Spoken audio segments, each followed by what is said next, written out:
Welcome to What the Duck, a podcast with real experts talking about direct spin challenges and experiences.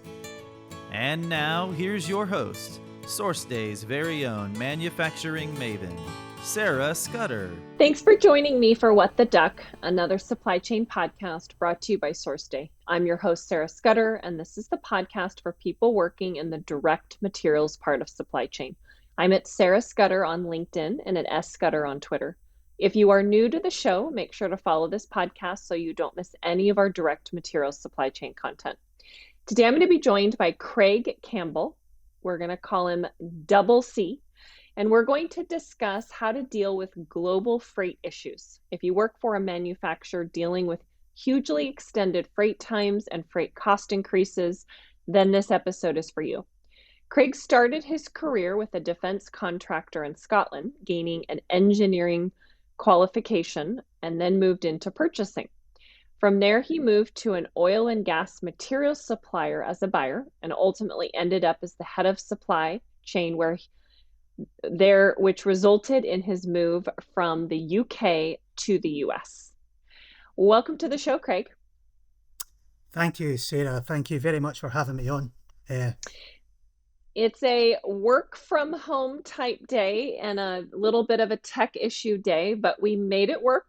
We persevered. We're still smiling. So here we are.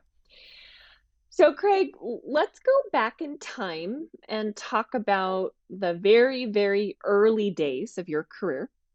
Yeah. You actually started your career you started your career as a subcontract engineer. So would like to have you explain what is this and what did you do in this role? Okay, so yeah, you're right when you say you're going way back. I'm struggling to remember it myself. It's been that long. But basically, at the time I worked for a huge defence contractor in the UK. They went through a massive transition for financial reasons and for contractual reasons. They had to outsource pretty much 75% of their manufacturing. So in order to do that, they had to build a very strong, very resourceful supply chain purchasing department. Part of that was subcontract management. I was a young engineer in the company at the time, and I was given the opportunity to move into this team. It was basically involving contacting suppliers about sourcing parts that were previously made in-house, and also measuring suppliers, starting the road, I guess, towards supplier scorecards and supplier business reviews. So a lot of metrics, a lot of supplier contact. And for me at the time, it was brand new for me. It was a fantastic introduction into dealing with external suppliers. So that was pretty much it. Yeah, so I don't have an engineering background, and I don't know if I've ever actually heard that phrase subcontract engineer before. Yeah. So you started in engineering. We're gonna call that as kind of your start or launchpad of your career. Why the pivot from engineering to purchasing? Well, a lot of times over my career, I've been asked, how did you end up in purchasing? And my usual answer is I must have done something really, really bad in a previous life. But the actual fact is that at that time it was career advancement for me. It was an opportunity. It wasn't that I had any real passion or desire for purchasing. It was just an opportunity for career advancement. And it, whilst I joke about, unfortunately ending up there, it's cemented a fantastic career in an industry and in a part of the industry that I really, truly love. And I've travelled all over the world doing it, and I've moved countries doing it. So it was never a plan, but it's funny how things work out. Speaking of not being a plan, I've talked about this in our launch episode for the podcast, but I actually used to do runway modeling and was planning to go into fashion and I actually wanted to produce fashion shows. And now here I am in direct materials procurement. Yeah. So I would have never, ever thought I would ever wind up in a purchasing or procurement or supply chain capacity. So you just never know what happens. I don't think any of us ever planned it or chose it. We just fell into it. Which is one of the reasons why I like to start off our podcast kind of talking about the start and the background, because almost nobody that's come on the show has actually like majored in college in supply chain and actively Right. pursued a career. They've always just kind of random hap chance, fallen into the industry. Sure. So the other thing that I noticed from your background, Craig, is that you really kind of have this focus on direct materials versus indirect. Yeah. So why the passion for the direct materials portion of our industry? It's kind of similar to my previous answer in that it's what I was involved in. It's what I was put into. Now, after I started in that subcontract engineer position, I moved into a buyer position in the same company, started being involved in the commercial and direct execution of supply, which was a kind of natural progression. Within that team, there was a very, very experienced buyer who dealt with all our indirect materials. And I have massive respect for anybody that deals with indirect materials because I saw day to day what that guy went through. He used to joke, if the CEO doesn't have toilet paper, then it's just as bad as as a line not having a casting, right? But it's just, I think the thought of being able to make sure that production continues, and also because I've got an engineering background and I've always been involved in the purchasing of engineering type components, then I'm much more well versed in talking to suppliers about these types of products. Yeah.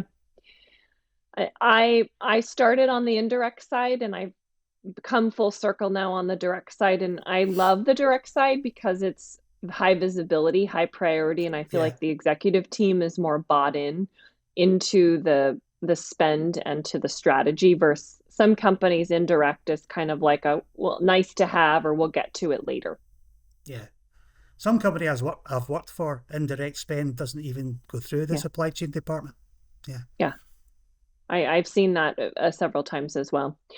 So you were born and raised and started your career in the UK, and then you made your way over to the States. So how'd you end up in the US? So I went on from my first company to a supplier of steel products to the oil and gas completion equipment industry. It was a Scottish company, a young company. At the time I joined them, they were only 30 years old. And they were very successful. And they opened facilities in all the major oil and gas centres across the world. So they had a place in Houston, they had a place in Singapore, Norway, Canada, Dubai. I was with them for a long period of time in Scotland. The company was bought over by a Japanese steel company who were headquartered in Houston. And at that time, I was moving into a corporate supply chain role, and the new owners wanted to move our corporate headquarters from Glasgow to Houston. So they actually built an extension to our Houston facility for our corporate headquarters. So I was given the opportunity to make that move. I had a young family at the time. It was a massive decision, but it turned out to be a good one. So that's how I ended up there. So you ended up in my now newer home state. I moved to Texas end of 2021 when I joined the SourceDay team. Yeah. And you spent about 10 years in Texas. Yeah. So what did you do for those 10 years, and why did you decide to stay for so long? Well, for the majority of those 10 years, I think maybe 7 or 8 of them, I was in that head of supply chain role. So it was my job that kept me there initially. When I moved on to that, I moved on to another couple of supply chain roles in the area.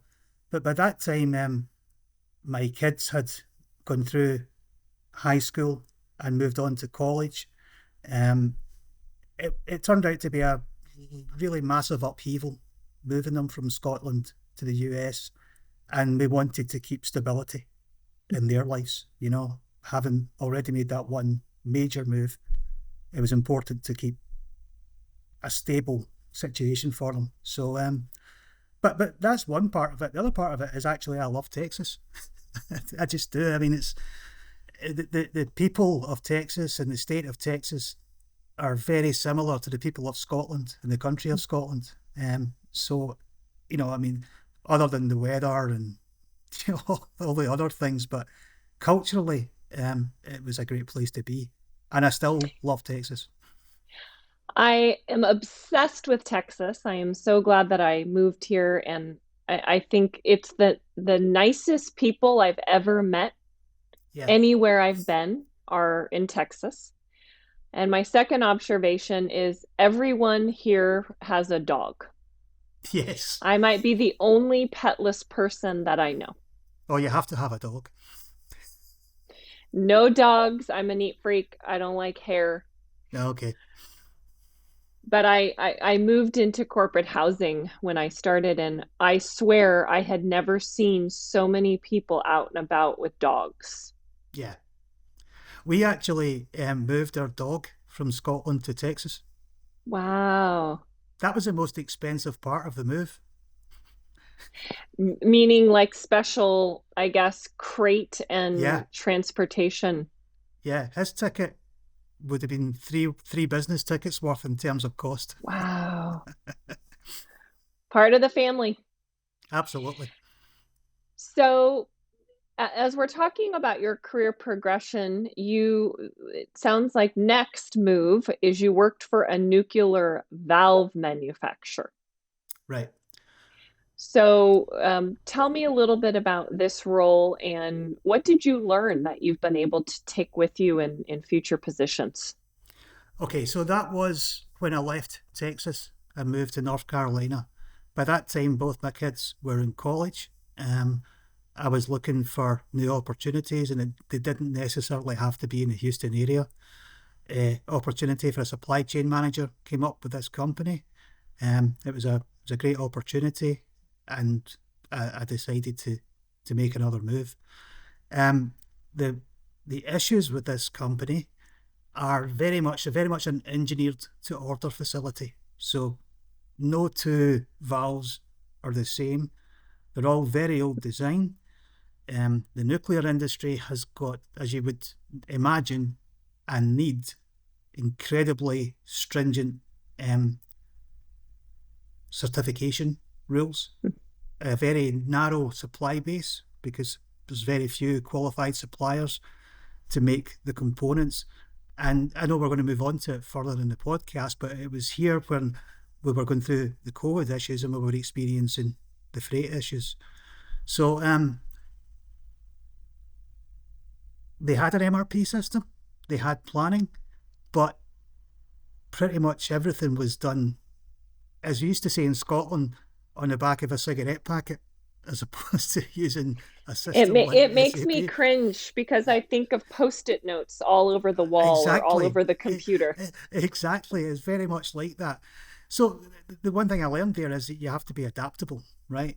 Every single supply chain, purchasing, procurement, whatever you want to call it, problem is similar to one that you've experienced in the past, regardless of what the end user is, regardless of what the industry is, regardless of what its certification is.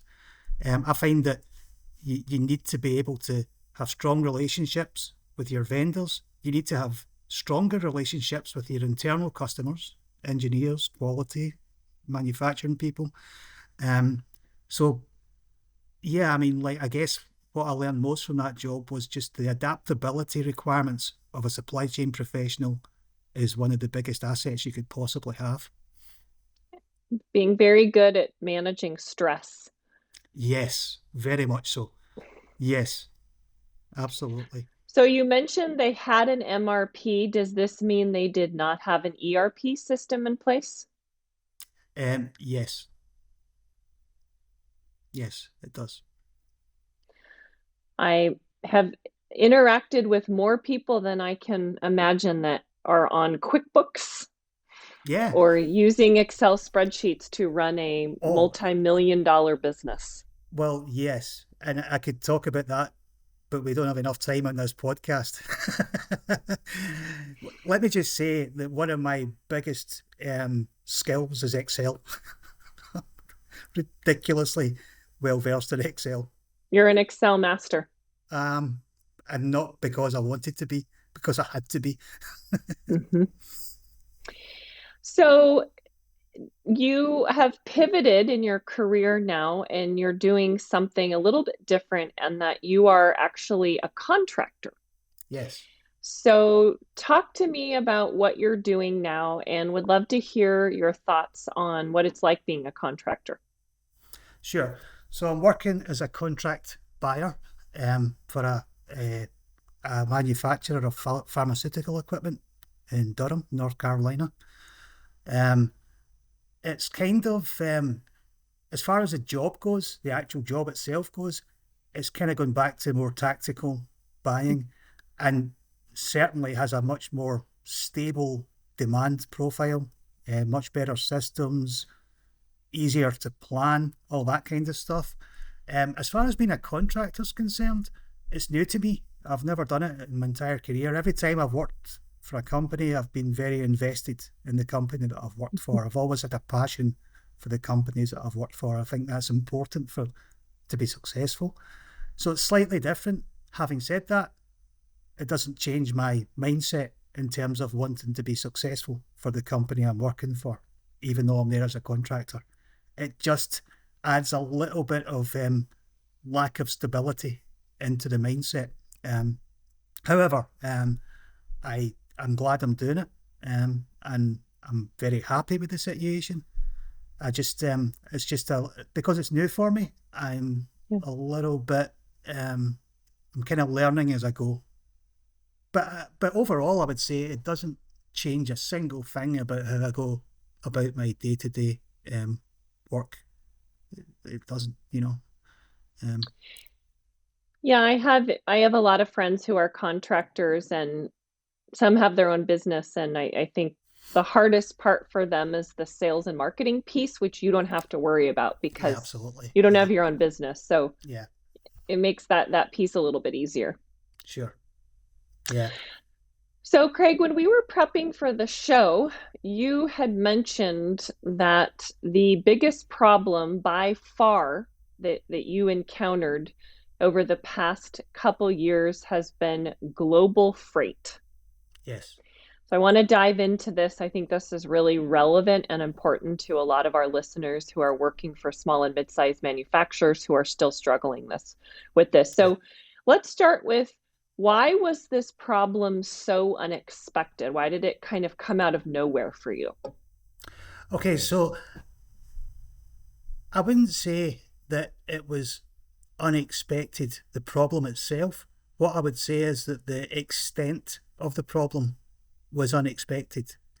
You know, like when COVID initially hit, it wasn't just freight that was a problem. There was worldwide supply chain problems, uh, lots to do with staff not being able to get to work, creating shortages of materials.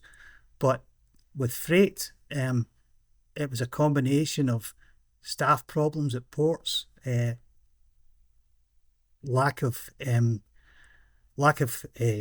people that could run container ships, lack of global air freight, because a lot of air freight is done on commercial flights, and the number of commercial flights was a fraction of what it had been prior to that. So the surprise wasn't so much that it was a problem, it was how big a problem it became. So, for example, we saw our freight times, our sea freight times from Asia and Europe move from what had always been typically 4 to 6 weeks to 16 to 18 weeks. which is impossible to react Which to. is It's just, unimaginable. If you were to it's tell me crazy. that 5 years ago, Yeah. I would say absolutely never, no No, way.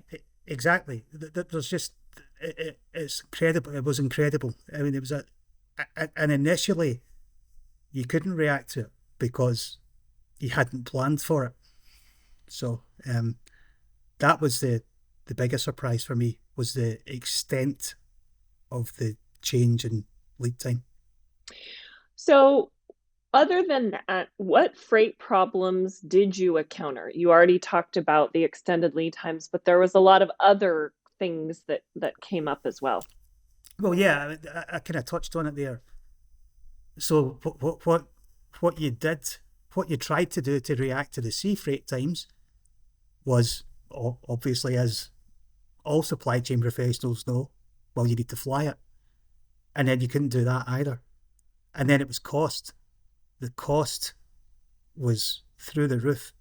Like even if you could secure freight, costs were doubling, trebling.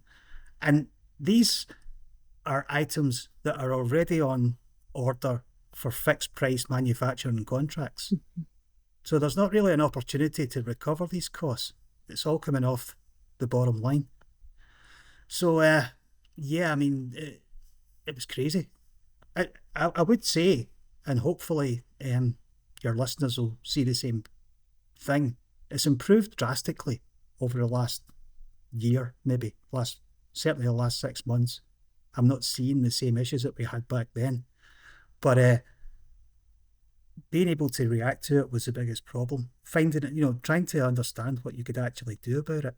And as a direct material supply chain professional, I find that you take it personally when you can't support the business, and even when it's an issue like that that's completely out with your control, you still feel personally responsible for it. So what did you do? Well, the only thing we really could do, and again it came back to planning. If we know it's going to take 16 weeks to ship something, you can add 16 weeks to the lead time of the part in your system. Data accuracy is huge. We had to make sure that our parts lead times were extended so that our MRP signals were hitting us earlier. That was a little bit more of a kind of going forward issue rather than fixing the current problems. But we did that. We had to do that. We had to react. So yeah, I mean, just extending lead times on parts in our system so that we get our buy signals earlier. And the other thing was planning, from a planning perspective, trying to plan for container loads, trying to consolidate requirements from certain parts of the world to ensure that, when we did have something to ship, we were taking the most economical method of doing it, given the increased cost. I would also add the other wrench in the planning mix was your data was no longer relevant. Absolutely. So what you used to be looking at from your MRP or ERP and making strategic decisions, you almost couldn't even go off historical data, and it was hard to predict the future because of COVID and the unknown buying behaviors. Yeah. And and it's easy to say just add 10-week lead time to a part to get a buy signal earlier. When you do that, when you're in the middle of it, it gives you that buy signal 3 months ago. There's not much you can do about that. But gradually over time, if you take the time to plan like that, you eventually can make some sort of inroads into the problem. Mm-hmm. So what advice do you have for our listeners who are still struggling with global freight right now? You mentioned a positive, which is always awesome to hear when things improve. Things have gotten pretty well. I mean, nothing's perfect, but significantly better, I would say, over the last few months. But what about people who still are having challenges? Any words of wisdom that you can share? Well, yeah, I touched on it in my previous answer. Definitely ensure that your planning lead times are current. get and have knowledge, have a total understanding of what your current freight times are. Um, Avoid air freight like the plague if you can. Um, Partner with good logistics companies. There's nothing more important than that. And that's something that we found very valuable when we were going through that, making sure we had good relationships with the companies that we deal with in the logistics side to make sure that we were getting the best opportunities, the best situation in a bad situation, if you like. So partnerships with excellent logistics companies is invaluable when it comes to handling these sort of issues. But overall, certainly planning is a big part of it.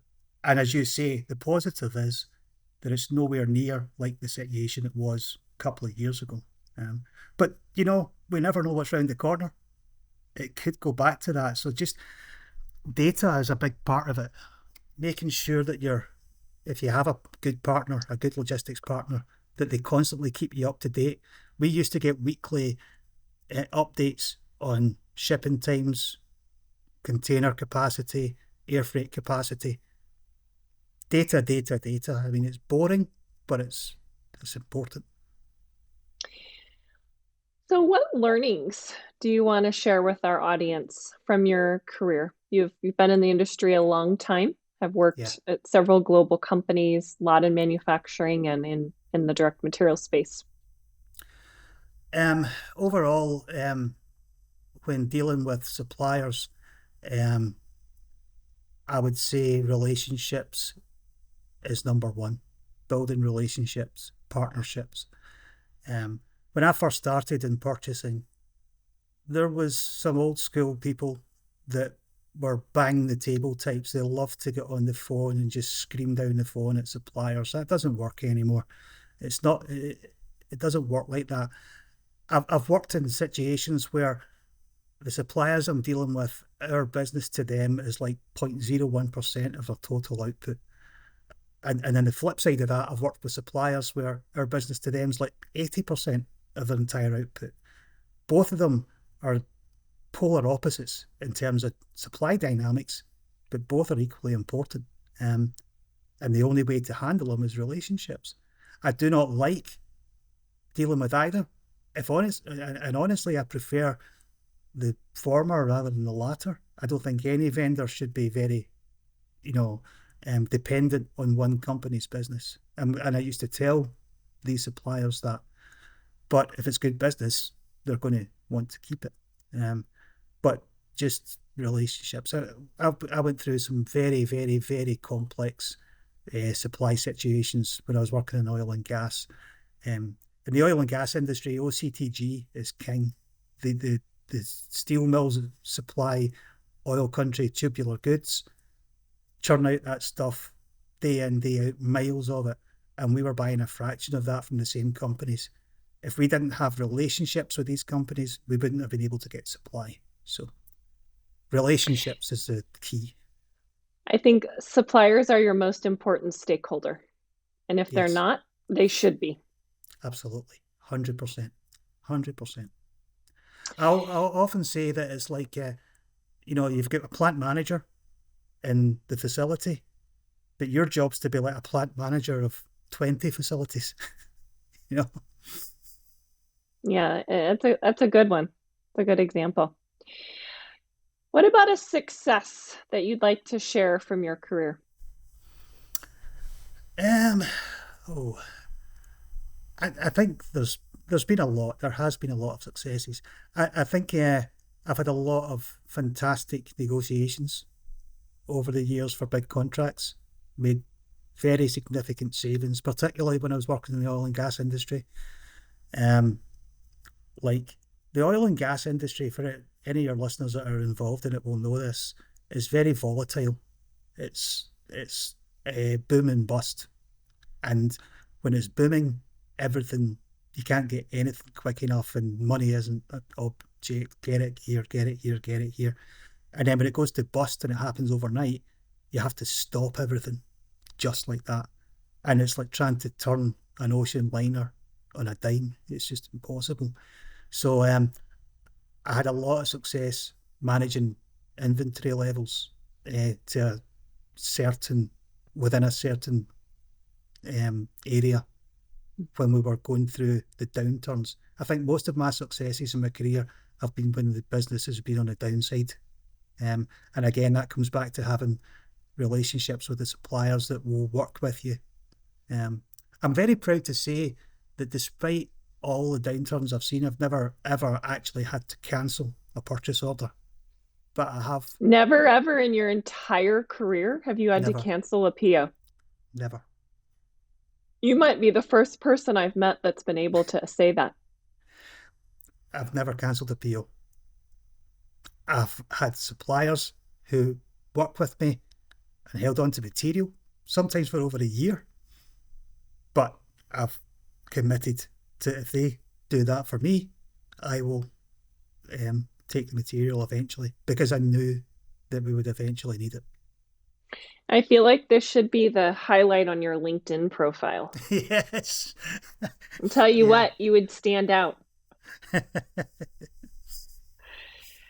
Well, thank you for discussing how to deal with global freight issues with me today, Craig. Where would you like to send people to find you?